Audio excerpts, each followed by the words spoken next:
I hit the button so fast, I never know how it's going to work, you know. Hi. Hi.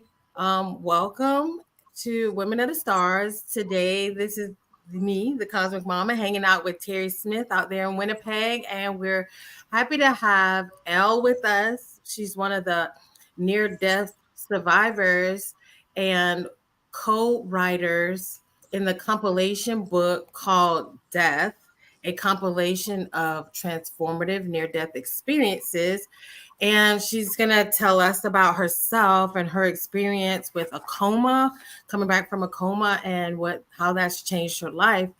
And also her experience is working together with this group.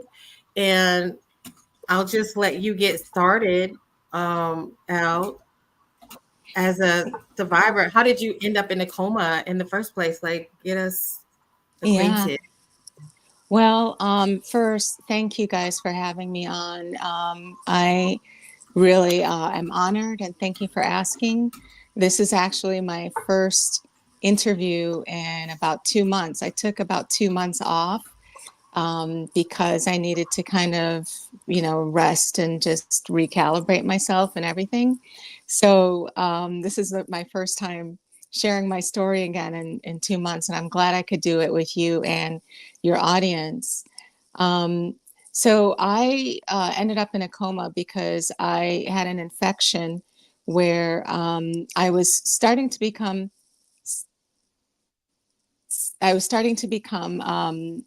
septic, and I ended up being treated. I started being treated. Something happened, and then I had anaphylactic response, and then I ended up being induced in a coma because I started having complete organ failure, and not responding. My oxygen dipped and everything.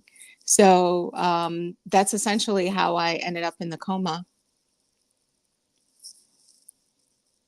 Okay. And how long did that last, that experience?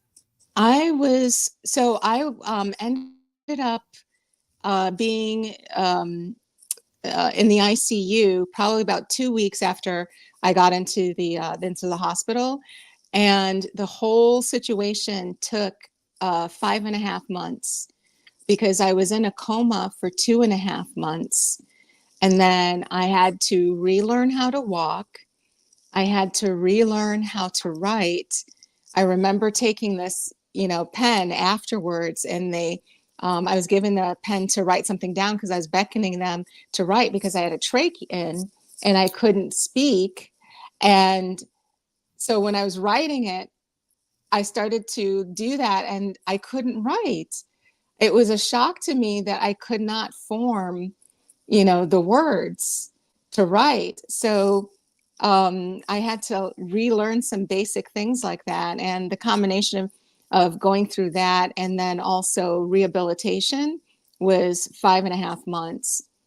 And my daughter, when in August, when I went into the hospital, they told her that I was going to get out in a couple of weeks. So that's kind of what we all expected before this situation happened. And then once that happened, she was able to hear intuitively from her spirit guide telling her that I was going to get out of the hospital 2 weeks before Christmas. She was confused because it was August. So she was saying why, that didn't make any sense, but didn't know that I would end up being in the hospital for, 4 more months or 5 more months, pretty much. And I got out of the hospital on December 19th, 2 weeks before Christmas. Wow. So, how old was your daughter? She was only 10. Oh, wow. That would have been Yeah, very, very difficult for her. yeah, But yeah. noticing, were you already into intuitive work, healing work, or spirituality before this happened? Because you said her guides told her. So, was this something already in your world? No, it wasn't in that regard. For a while, I was a part of a really traditional church. In fact, that's where I met my ex-husband. And so I had a sense of spirituality, but I wasn't, um, I went through phases in my journey. When I was in the beginning stage, I did a lot of searching. I read the Bible. I looked at the Quran. I looked at Buddhist texts. I was just trying to find out the truth and trying to understand. But the matrix kind of got in the way in between marriage, trying to juggle life. All of these things just kind of piled up. And by the time my daughter was 10, I was a single mother, just basically trying to raise my daughter, take care of life things. And there was less time kind of delving into spirituality.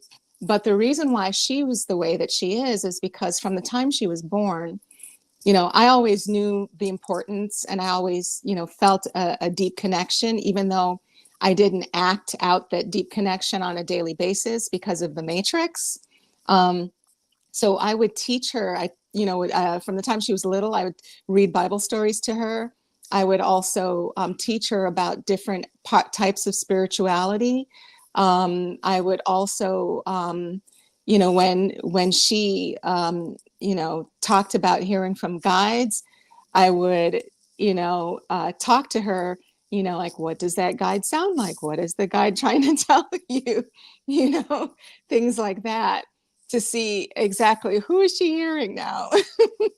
And the guide she was saying very mature things, and very wise things from her guide. So I knew that this was a benevolent spirit. And I also kind of nurtured her in spirituality as best as I could. So she was already comfortable with her guide and knowing that she could talk to me about it, and I wouldn't look at her like she was weird or like there was something wrong. So so that's pretty much how things were with her. Might be a little off of a question, but was that something because you were into church at the time? Were you like truly committed to a church at that time? Like, was that something you had to keep private because you were That is noticing that? That is a really good question. I'm so glad you asked because, Yes. yeah, absolutely. It was a very fundamental Christian church, and I had to suppress some of the other spiritual, things that I was familiar with because I was spiritually open and I couldn't really talk about it with anyone in the church. So, but I taught my daughter from that perspective because I knew that perspective was right. But it's kind of like, certain times you don't throw out the baby with the bathwater because you just, in general, it was a good community. And, even though they didn't understand certain things, so I just kind of kept that to myself at that time. Terry, did you have something to say? I was gonna say I totally understand that because the one thing that I do miss about church is Toys for Tots and the Oh, soup kitchen yeah. things, and Mm-hmm. like if I wanted to go, I would go because I like doing the volunteer work. I like going to the Yeah. orphanage, and that would be the Yeah. thing that I missed. Yeah, and Yeah. so you got pretty much launched into something different. This pushed you in a different direction. But Terry, you had a statement or question? No, I just wanted to say my daughter passed away in '97, and Oh, wow. I'm I sorry found to that hear. the church didn't offer me answers to Mm, the fact that she was talking to me and I could feel her there. And so right. that Exactly. then you have beliefs, you have understandings, but then there becomes that quest to understand deeper. And Yes. I didn't have a near death experience, but in a sense, she was there from the other side, and I had a Right. vision just before she passed away. So I know what you're saying is like you want the support, but the support isn't coming from those people that we consider as good. They just don't get it. So Right. yeah, it's hard to find that. I know we want to ask you more about your experience, but I have a question and you can address it after. But after you had the experience, did you find that you came back with gifts that you didn't realize you had before? Did it open up more um, more intuitive, more That's abilities for you? exactly that's exactly the question. Yeah. Well, here's the thing is that, um, you know, heredity speaking, that isn't, our family, certain members of our family have some gifts. So I had some before, but I suppressed them and I stayed in the matrix like thinking, during it, before all of this happened. I let that take more control of my life than what I was experiencing now. So I still had those gifts, but I didn't. For example, I remember one time that my one of my friends, her mother was dying, and I was just going about being a mother. I was still married at that time. I was doing motherly things, what have you, around the house. And then I heard to some disembodied voice telling me that they were thirsty, and it sounded like my friend's mother. So she kind of stopped me in my tracks and basically told me that she wanted to stick around and she wanted to stay long enough for everyone to visit, but she was going to be leaving. And she said, that there was a problem. She's thirsty and that needs to be fixed. So in my matrix like thinking, I'm shocked. I'm thinking, oh my gosh, I need to see a psychiatrist, or not knowing that certain things take place, but kind of doubting myself, like maybe it's stress, whatever. I called my friend and I said, don't think I'm crazy. This is what I heard, blah, blah, blah. I told her, I said, just humor me, just check on it. Your mother's still, her mother was in hospice at the time with stage 4 cancer and was, seemed like she was going to die. She was trying to fight back. And she said, well, the family's trying to hold on, the family's trying to get tickets to go out and everybody's trying to gather. And, but I don't know if my mother's going to make it. I told her about the thirsty aspect of it. She called a hospice nurse. They checked, and it turns out that her IV fluid somehow got unplugged, and she did not have IV fluids coming in and was getting dehydrated. They plugged that back in, and she was able to last until everybody showed up and things were organized so that she could say her last goodbyes. So that happened before my situation, but again, even though that happened, I pushed it away because it was a part of my mental training to be in a box, and was also in the matrix, like thinking, let me focus on, paying the bills, taking care of this, that, and the other, and putting everything else aside. And the biggest thing is, now that I've had this happen to me, I've switched my perspective where that this has come to the forefront, and I live my life from this perspective. It also enhanced my abilities as well too. But that being said, everybody has these abilities to varying degrees. It's just we kind of tune out and shut off things. And Mhm. so, with you having such an intense emotional experience, it seemed like it was overwhelming. Like, no, people kind of want abilities and they want to be able to do these things. But I think dealing with it in such an intense way where it's life or death, that Yeah, might push people away from having to deal with that. Because, right. I mean, typically, right, Terry, we don't even want to deal with our own mortality. So to be drawn Yeah. to something where you might be called on a regular basis to deal with life and death. Yeah. But now you've been thrust into it yourself with your Right. own life and death situation. Yeah, exactly. And even when, Terry, when you were asking me about Anton's name, Yes. I realized, his last name, it's not Smith. It starts with a J, but I heard Smith, which happens to be your last name. So I was Yes. actually channeling and receiving your last name, not Anton's last name. So, yeah. So anyway, we all have, to varying degrees, we have these connections, but the world is designed to keep us blocked. And so we don't hear a lot. We walk around without hearing and seeing what's right before our eyes. Yeah, it's easier sometimes to to avoid it than it is to It embrace it. is. It Yeah. is. Yeah. Yeah, because Yeah. it opens up a whole different channel for us that Yeah.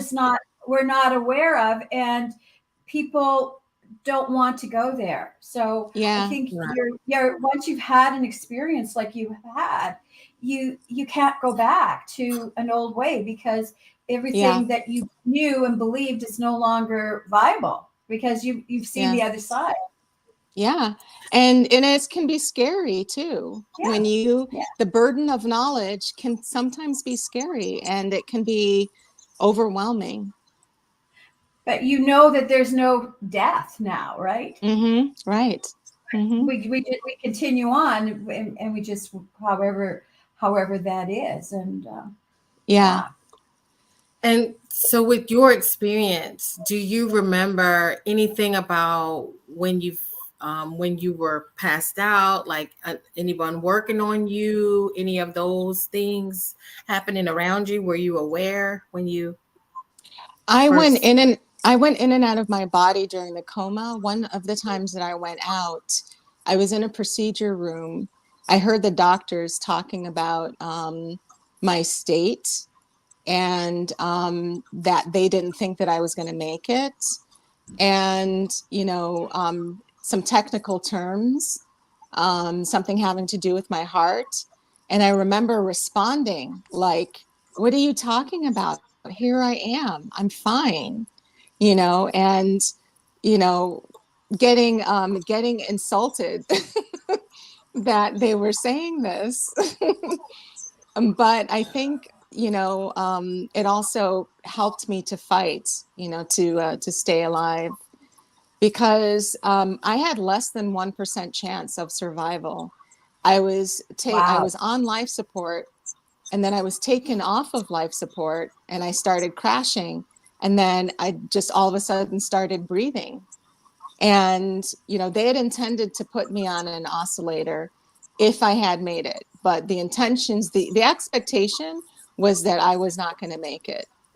And so once I started breathing again on my own, they hooked me up to the oscillator, and then to assist my breathing, and then little by little I progressively got better. And but yeah, I was even given my last rites, which I don't remember, but my family told me that the hospital priest came in and gave me last rites. So then there was a time where you were completely away and unaware of what was going on around you, and you had your Mm-hmm. own opportunity to walk through what most people would say, like walking to the light, right? Yeah, I went to, and even after this, I didn't talk about my experience for about 7 years.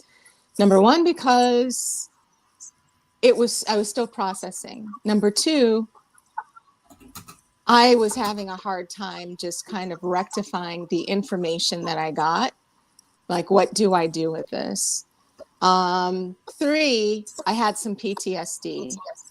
And also, I was focused on my daughter, and she was completely traumatized.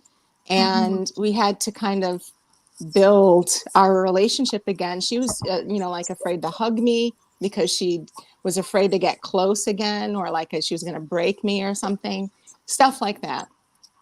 But that being said, it was I went to a place that I call the Akashic Records because I was told this is kind of the life review, but it was in the Akashic Records. And the Akashic Records wasn't like a library like I'd initially, previous to this, had thought it was. It was more like an experience. You step into different experiences. And then my guide, which I had 3 of them, would take me through these different experiences based on the questions that I had. And my guide would speak to me telepathically and tell me, okay, we're going here. This is this particular thing. I would absorb an experience, have questions, ask my guide, and then have the questions answered. The guide would take me out. There were certain things that I didn't understand because they were above my head, but after the fact, I did a lot of thinking, analyzing, trying to make, um, trying to rectify the information, and I gained more understanding as I started really delving into it more when I felt that I could, when it wasn't as triggering for me. What was maybe one of the lives that you witnessed for yourself? Did you Well, come back or yeah, gain anything or understanding of maybe why you're here now? yeah. Well, I was told several things about the nature of ourselves and the universe.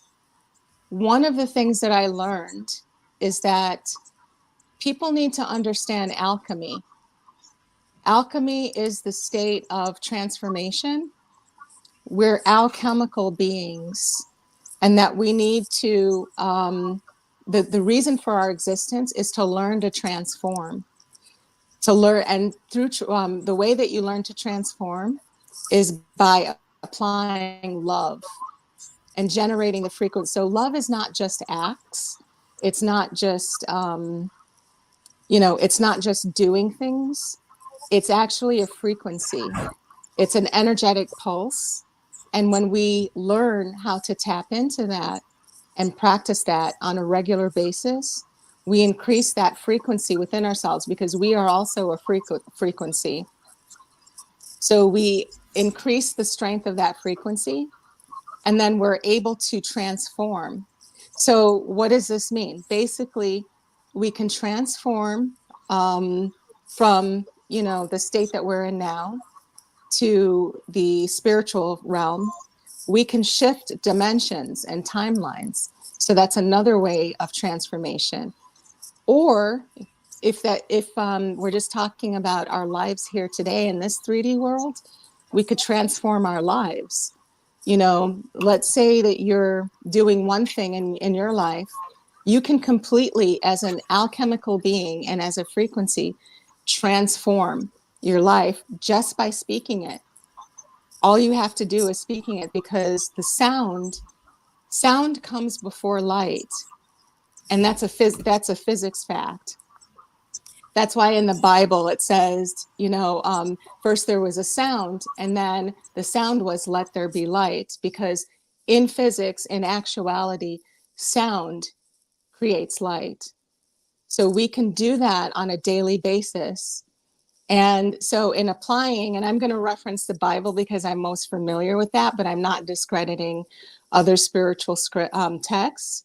So when the Bible talks about renewing your mind and your heart daily, the renewing of your mind, that is tapping into that sound frequency, calling it, calling that frequency out on a daily basis. So it reverberates, attaches to your aura, and then you state what you're looking to transform, and you're creating that transformation. So that's one of the ways that people apply it to their lives daily, and one of the ways that they change into different timelines all the time is by speaking it out. So go ahead. You were going to say something. Oh, I don't know if you had more to that statement, because I'm just wondering, do you feel like your guides allowed you to have this experience so that you could transmit this information? Yes, definitely. Because I feel like I was, like I said before, kind of trapped in the matrix. And, you know what it's like, or hopefully some people may understand what, single mothers might go through. You might have a lot to offer, but because you're in a world and society where you're kind of in a box, you're not able to offer those things, and you have a hard time focusing on what's really important. So I feel as though this reset my life and helped me to focus on what I really needed to, but also to give information to other people as well, so that they know what they need to do and what they're able to do, because that's how we were designed. We're very, very powerful human beings, but the world around us beats us down a lot and makes us feel not not so powerful. And that is a delusion. We're actually incredibly powerful people. Amazing. So in the book, did you discuss the beings that you met while you were in this state? Yes. And Um, do you consider it just as much real as the material world, this experience? I felt like it was more real than this world. Our world, so basically, one of the things that I was told in an upload, like a uh, information sharing, is that if we were looking at a history timeline, this would be the Meso Dark Ages. We're in a dystopian society, and where we are now in our time frame would be the Meso Dark Ages. So that's the Middle Dark Ages, which means that there's another renewing coming, another refreshing of the world, of society, of everything, an elevation that's coming. And so this is an interesting time to be around. And people need, one of the things I learned is that we decided to come back here at this specific time because in our hearts and in our minds, many of us are actually light worker oriented individuals. Some of us are star seeds, and we came to this particular timeline and at this particular meso dark ages so that we can help to move things forward to that new stage of elevation that's coming really, really soon. Would that be the ascension that everyone's talking about, and Yes. how we see it?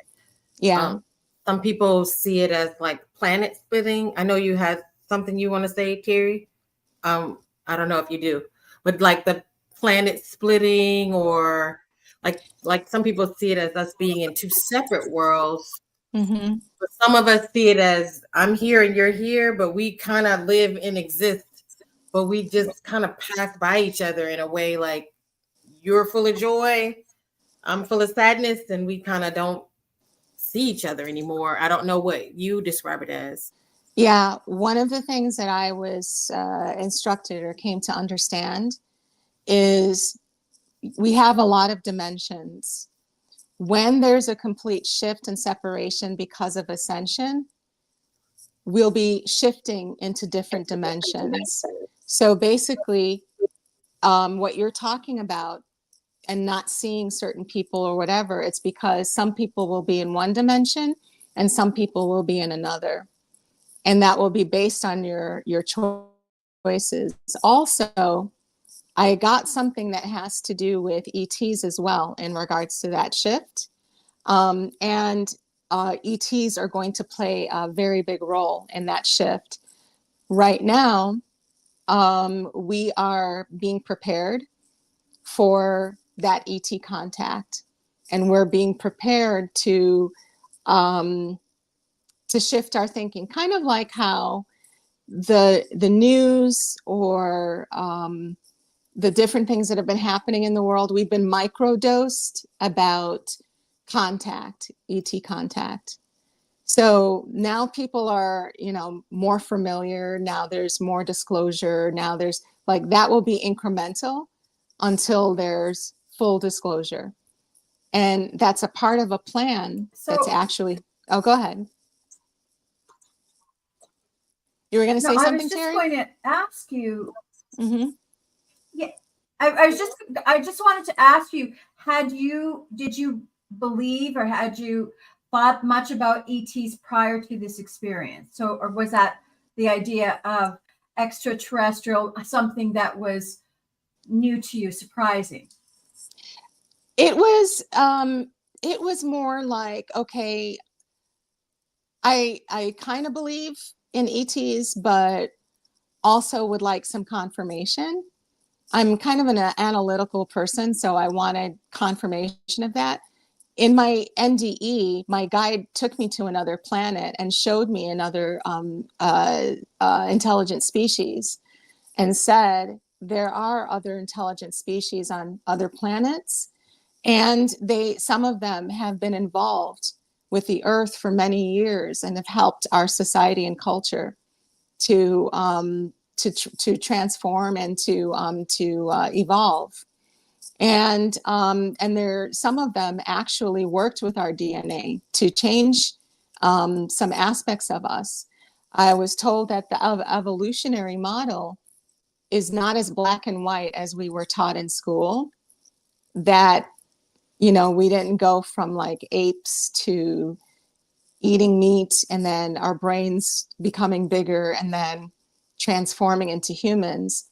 That there is some genetic manipulation that happened in order to evolve us, to help evolve us. And after the fact, going forward, after my situation, I became fascinated with genetics partially because of that.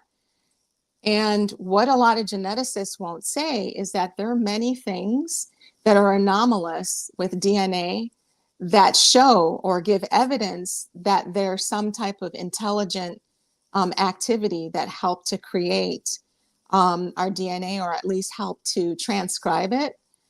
But of course, in science, you don't talk about what appears to be taboo, what appears to be, against what we've been taught as we were, in school. It's too much to unwind. So let's just keep the narrative the way that it is, basically, is what a lot of, you know, um, what a lot of Right. people think. And there just appears to be something that drives us to merge, like black, white, Asian, to mix. Like there's something driving our DNA to connect with other things, right? Yeah. Um, One thing I wanted to ask, I mean, we're told that we have two or three guides. I'm not sure, Terri, but maybe But I was told that we're appointed some guides, and I don't know if maybe did you notice there's a change in your guides or more Yeah. guides that were added because of the death, that you come back and you get more guides instead? Yeah. Everybody has different number of guides. There's no set number, and they're not always there at the same time. Guides show up according to what's going on in your life and what you need help with. So, for example, one of your guides one time might be an ancestor. So, for me, I've had, I think, like maybe four guides before that were ancestors that I had at a particular time in my life. They left. And then I've also had archangels that were my guides. I've had, other spiritual beings or ETs that were also my guides, but they showed up at different times based on what's going on in my life at that time to help guide me through that segment of my life and that period of my life. And everybody experiences different guides at different times. And so, would you say you had any type of walk-in experience where you experienced the presence of a higher form or a higher energy, maybe embodying your space at the same time? You mean in my body? Yeah, like a walk-in, so they say. I have never been possessed by anything good or bad, Mhm. but I have sensed the energy. One thing I was told, that because of my experience, that I could not, that two things. I can't astral travel just on purpose because I want to, and I can't be possessed. So those are the two things I was told as kind of like a rule and a protection. Um, so that's, I haven't experienced that since my experience, but I have sensed, spirits around me before. I have, um, sensed different things and channeled different things before. With your experience coming back, did you have any changes in your language, anything in your demeanor, lost memories, new memories, false memories? Yeah, I had changes in my demeanor. I had the interesting thing is I had a lot of problems with memories of regular life things, but if I was asked to go back to my NDE, I would start talking about it and I could go back there, like particular scenes, particular things that I saw, things that I experienced. I remembered in detail. They're starting to fade a little bit more now, but I could still remember some of those things. And I'd always, when I meditated, I'd always pray and I'd ask, why do I remember this so clearly after all of these years? And I was told it's because I need to continue extracting information. So when I started, and I also needed to pay attention, so meaning that when I was going through my life review, there were certain things that I was told, okay, this is going to happen, but I didn't know that it was something that was actually going to happen, because that's not where my sense of concept was at the time. I just saw information and observed it.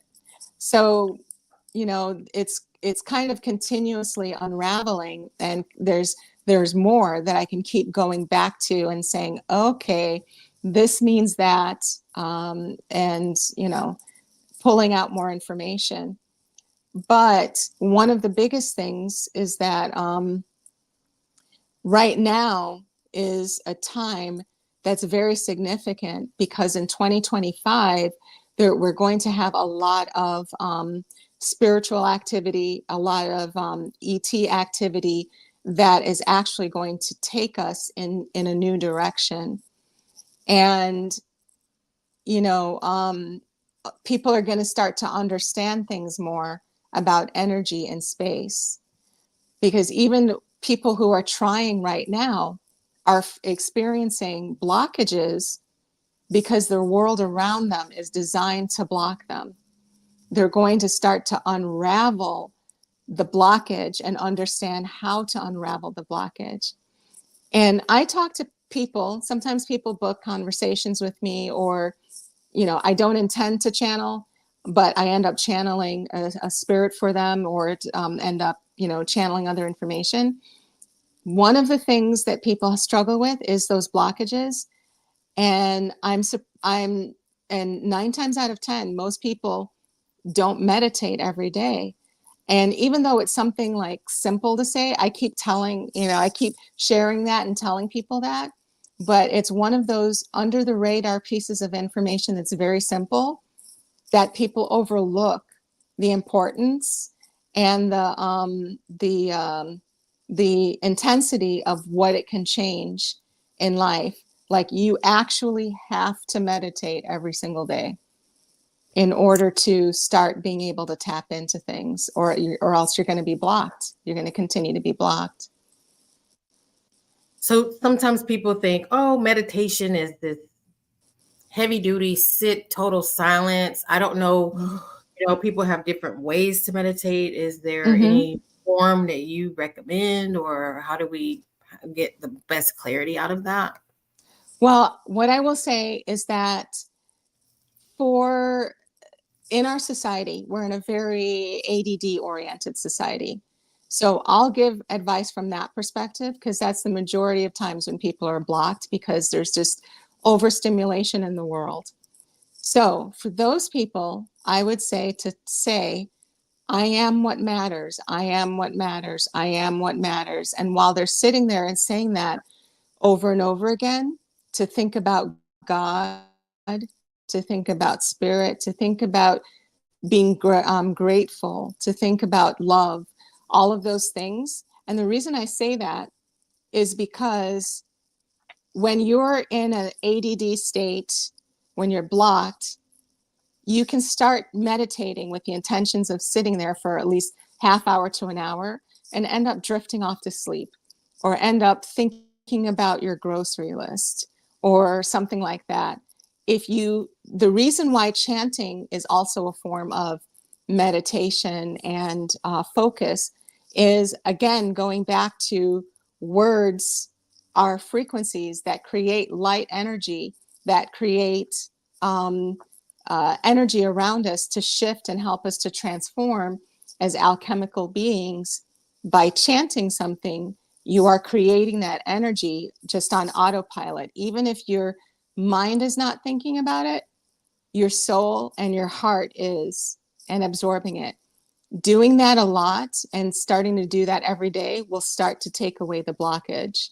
And then you can kind of graduate to being able to focus and meditate, you know, by by praying or um, communicating with spirit.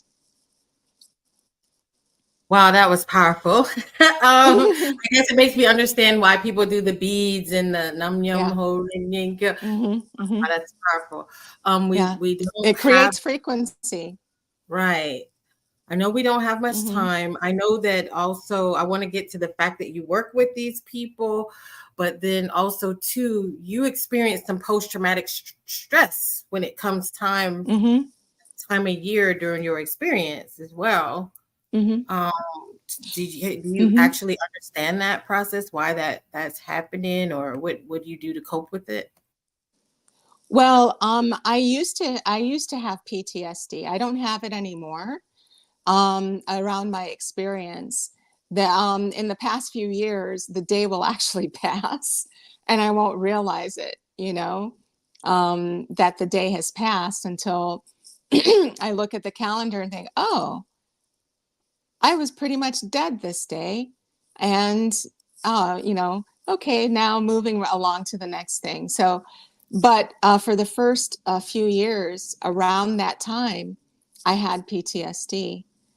But as I've come to understand more, and as I've come to meditate more, because I meditate every single day, I receive more information that, you know, helps me to remember and to realize how all of the everything that we're experiencing right now is impermanent in the big scheme of things. It doesn't matter as much as we think it does, and our lives go on beyond this. Our lives, you know, our soul is, you know, it goes past this lifetime. And so I have learned, and I, you know, encourage other people to, one of the ways to break out of the matrix is to not make decisions for your life based on your current journey, because who you are now is just a partial expression of your entire soul through many lifetimes. Make a decision, or make decisions from your soul perspective. So an example of that would be, you know, you have there's a job that you've been offered. Instead of thinking about how much money that job is going to bring you, think about the quality of life, the well-being, the whether or not it's going to provide you, allow you to do your soul work, to impact other people. Because since we're all connected with each other, every decision that we make for ourselves, it affects other people. So, you know, make decisions for our soul, and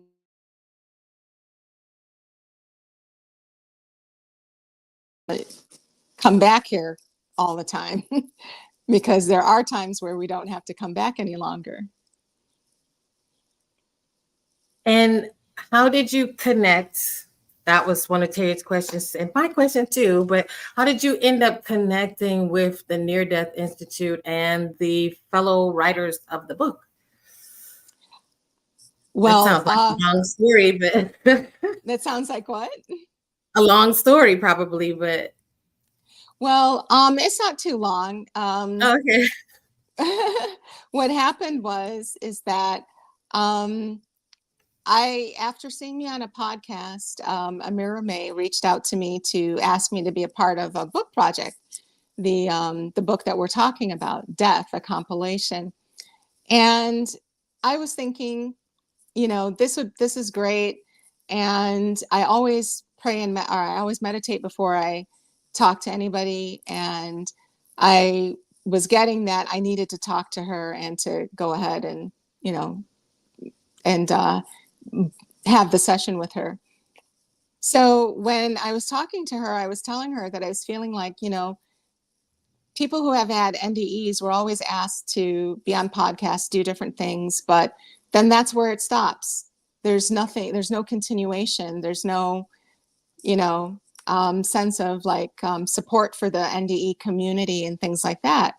So I proposed some ideas to her, and long story shorter, we collaborated and decided, hey, let's put together the Near Death Institute. We started it in November of 23. And being only 4 months old, we have a fully stacked board. We have a published book, another one on the way. A whole bunch of things happen. And as talented as I would like to think that that's us, I think it's more God in the universe just saying this needs to happen. So that's essentially pretty much the story of NDI. Wow. And David Such, who is that? He wrote David the forward for the book. Yeah, he is a popular in the NDE community, and he's a researcher, and he's researched NDEs for I think over a decade, and he's been on a lot of podcasts and things like that. Amazing.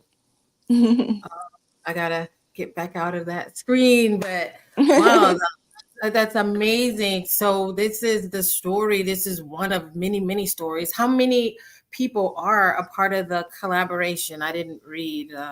Maybe 15. There are 14 authors, and each of them had a near-death experience under different circumstances. And when we were getting together and talking, there's certain themes that came through that we all experience in our NDE. Several of us saw Jesus. Like I saw Jesus. There was an atheist who saw Jesus. There's another woman, who was struck by lightning more than once, which that in itself is an improbability because, physics wise, that's almost impossible to be struck the same place more than once. And she was struck, I think, 2 or 3 times by lightning. In the same day? No. Oh my God. Yeah. So that means there's something definitely special about you. I don't want to be that special, but yeah. Right. I don't want to be that special. Yeah. So she does have issues because of it now, but also there's clearly something going on. And but one of the things that came through in all of our NDEs is that we all got the same message of love. We all had guides. We all had a life review. We all, in the big scheme of things, we're told that the biggest message was that we need to practice love and generate love. And I think the majority of us also saw a white light. I saw a white light as well at the tunnel. And several of us had ETs, encounters with ETs like myself as well. So it's interesting with all of the different NDEs, certain things come through and they're not the typical people in white robes in heaven. They're not the typical narrative, but they're still, incredible NDEs. So it was nice for me to hear other people's NDEs that were not the traditional NDEs as well. And so, did you all meet in one room yet? Have you been together? No, we've only been on Zoom because we live in different parts of the country. We need to So plan a cruise. I know, that would be so great. Like the Yeah, NDE cruise, but we promise yeah, everyone will stay on the boat. yeah, It's just fine. yeah. Well, I'm looking forward to we Stay away from Bermuda. stay away from What did you Bermuda. say? Oh, Bermuda. Ooh, That yeah, would be stay, interesting, Stay away from Bermuda. yeah, stay especially away. with a lady who's been struck by lightning more than once. We're not Yes, taking her yeah, to Bermuda because right, that seems kind of scary, right, Terry. right. And so you all have some big projects coming up soon, and we had a chance to. The reason we met you is because we knew Steve, Mm-hmm. and we were watching him for 2 years.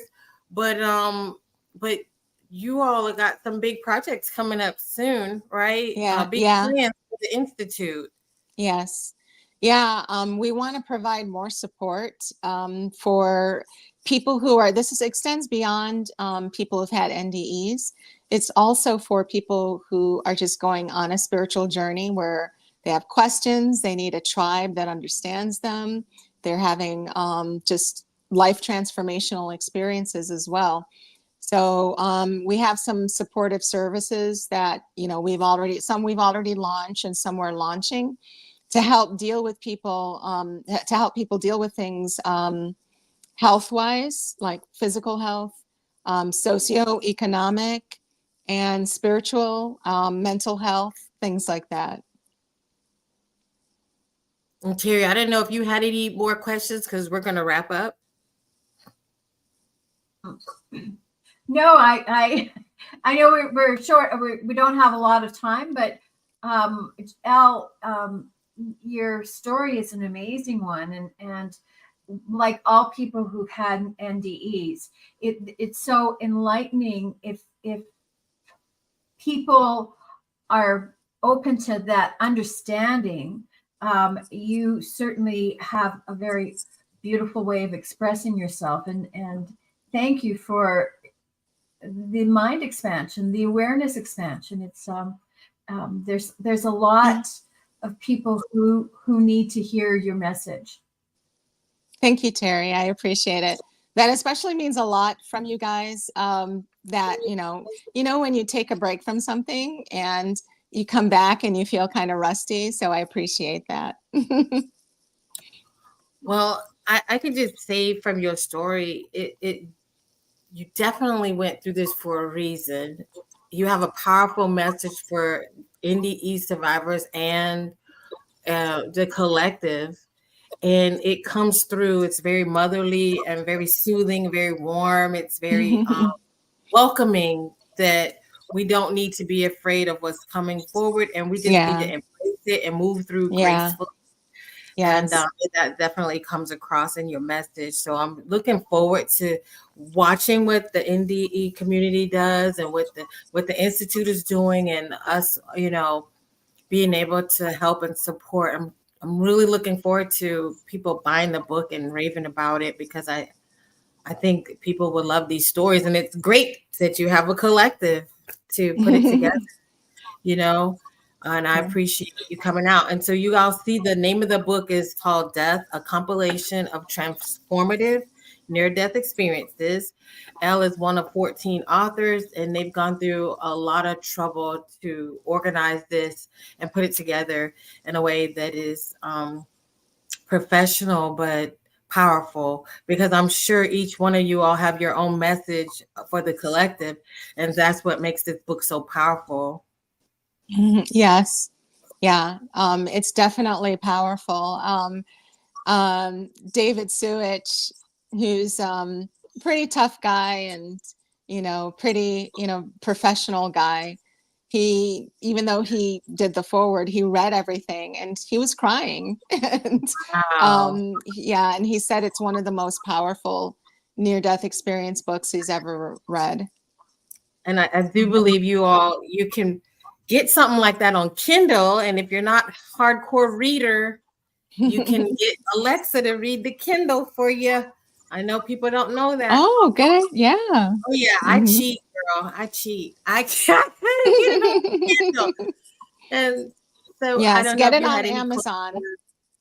Yeah, that's amazing. And hope, yeah. So we're really looking forward to that. And as you all pop up with more events, we'll be sharing it with everyone. And thank everybody for watching. In the future, give us a thumbs up, like, subscribe, leave us comments. Let us know how you felt about the broadcast. And Elle, I don't know if you had some contact information or if you wanted to just leave it with the book, where if people wanted to connect Well, with if you, anybody I don't wants know. to, Do sure. something amazing, and If that's one anyone, thing that we didn't talk about. yeah. Is your genetic osteopath? Are you still studying, or you? I'm still studying, yeah, but my NDE inspired me to study to become a genetic doctor of osteopathy. So that's what I'm doing now. All right, that's amazing. Kendrick, what are you talking about? Are you talking about a donation link? Hi. Oh my God, hi Shafiqua. She's so beautiful. Fifi, to see you. All right, well, we'll close out and I'll leave that for you in the messages, Kendrick. All right. Okay, so he was talking about that. Bye-bye. Bye. Bye.